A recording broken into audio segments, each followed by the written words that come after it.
Welcome back to the channel, guys. Thanks for being here again. We're going to jump straight into the new song, and then afterwards we'll come back and I'll do a bit of a deep dive into my custom built guitar. Let's roll.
So there's the song, guys. Let me know if you liked it or if you didn't.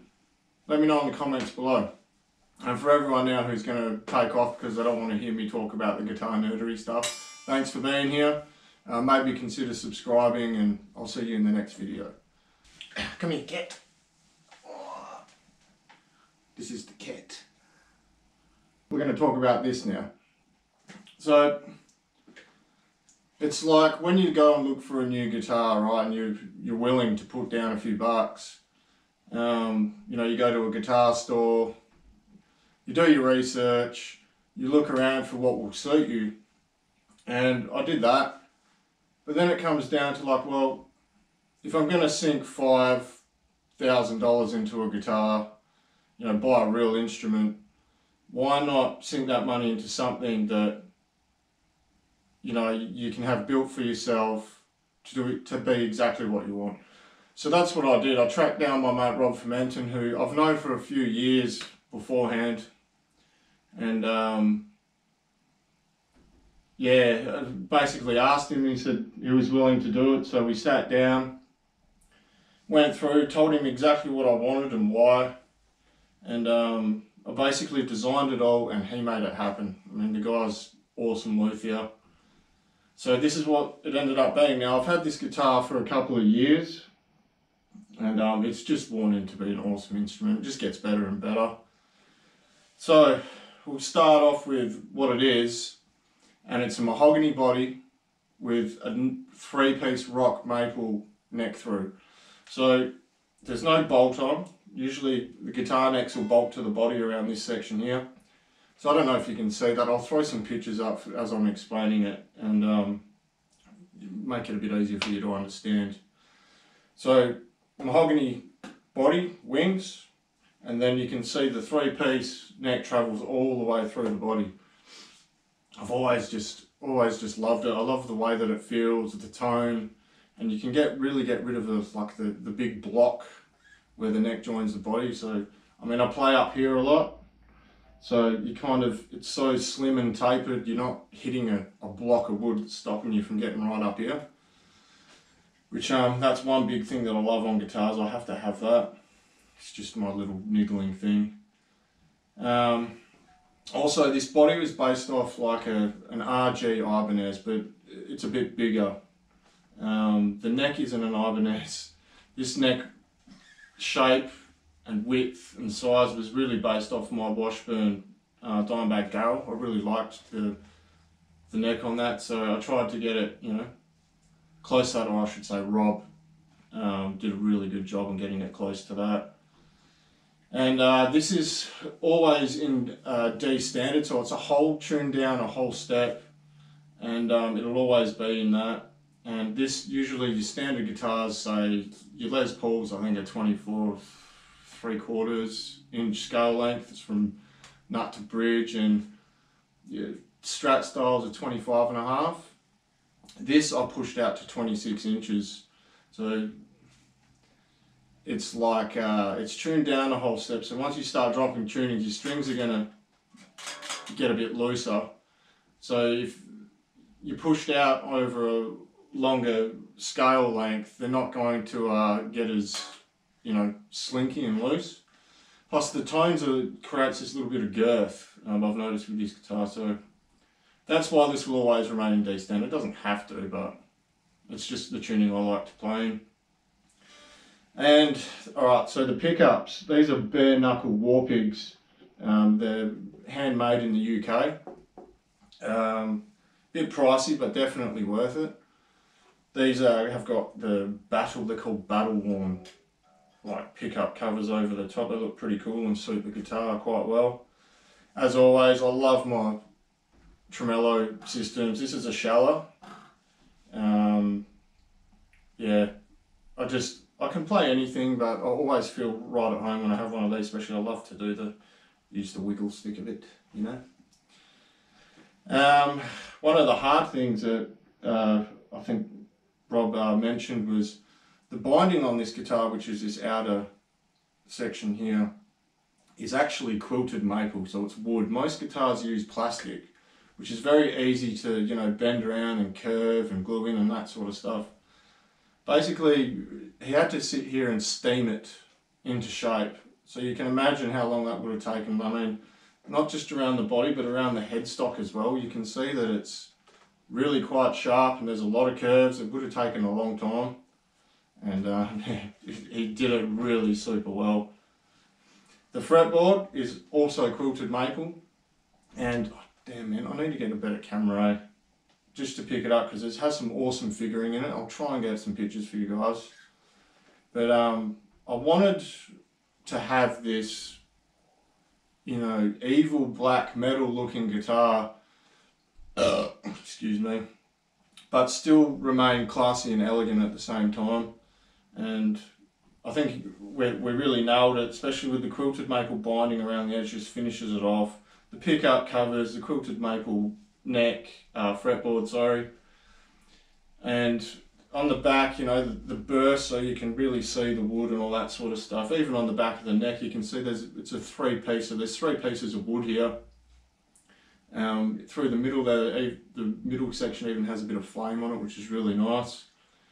Now, I had this guitar for about a year and a half before I had it plecked. Now, if you don't know what a pleck machine is, it's basically like a little cabinet that you put a guitar in, and it has like a needle that runs up and is measured by a computer. So it'll pick out the high spots in the frets, in the fretboard. It'll give you a readout on the computer, and it'll basically, I think it's within 1/10,000th of an inch or something stupid like that. So then the machine will, after you take the strings off and all that sort of stuff, the machine will begin to basically level everything out, make it just as perfect as you could possibly get a guitar, better than the human eye kind of thing. So I played it for about 1.5 years, and the frets originally were nickel frets, so I've burnt through them and just flattened them out. These are the frets here, these bits of wire, in case you don't know. So when I had it plecked, put on that machine and had it all leveled out, straightened and refretted, these are actually stainless steel, and they don't wear. At least I haven't put any wear on them, and I've been playing this guitar for about 2 years after I've had it plecked, and I haven't need to touch it at all. So if you have a guitar out there, an old guitar that you've thrashed out and all that sort of stuff, and it's worth something to you, I really recommend chucking it on a pleck and getting it refretted and all that sort of stuff, because I did really notice the difference. Super smooth, and yeah. What else? The headstock. So this is a headstock that I've always been a massive fan of, the reverse headstocks. I just think they look evil, very metal, So I designed this one myself. I just wanted to get that kind of, sword looking thing going on, and Rob made it happen for me. And once again, he did a quilted maple binding around it, and yeah, I think it really just suits the guitar. I really love that. Now, the things I would probably look at changing, because you really don't know until you get it and you start messing around with it and you've played it for a year or so, you start to work out those niggling things. It's like, okay, if I did another one, this is what I would change. And I wouldn't change much. The first thing that I would do is, you can see here how I've got the pickup selector on the bottom here, which is fine, but I tend to use it a lot. And when I use the bar, when I'm standing up, the bar always drops back to that position that sits straight over the pickup selector. Now, it's not a big deal, but I have noticed sometimes if I need to do a quick change, I hit that bar. Look at that. See that? That was ready to go. And yeah, anyway, I hit that. So I would probably move this pickup selector maybe up to here, just to get it right out of the way. Other than that, I really wouldn't change much about this. I really love it, and I thought it was definitely worth, sinking the money into something that you can get to the best of what you want, rather than going grabbing something off the shelf in a guitar store. That's just me personally. So yeah, guys, if you're still here after all my bull crapping, thanks for being here again. And yeah, if you like this kind of stuff, let me know. If you want to see some other stuff, I was thinking about doing a deep dive into my Diezel VH4, really showing you guys what that amp's about, because it is, to me, one of the greatest amps on the planet. It does so much, not just metal, it just does everything. It's why it's their flagship. I was going to hold off on showing you guys this, but I thought, why not just show you bits and pieces before it's finished? So I'll be back in 2 seconds. Oh, alright. So what I have here is the very first guitar I ever owned, that I ever picked up, that I ever learnt to play on. I never had it brand new. This was, I got this from, my brother used to play in a band, and I got this from Drew Shepherd, who's the guitar player in Make Way for Man. I don't know if you guys have ever seen that, the crazy 8-string genty technical stuff. He's a fantastic guitar player. Anyway, he had this before I did, and I think he sort of, moved up, bought some better stuff, and then I ended up with this. it didn't look like this. It was originally like this blue marble effect kind of thing on it. Had, you know, a big chunk out of it here, had a big ding in it there. Yeah, so this is a 1992 Samick made in Korea. Yeah, February 92 was when it was made.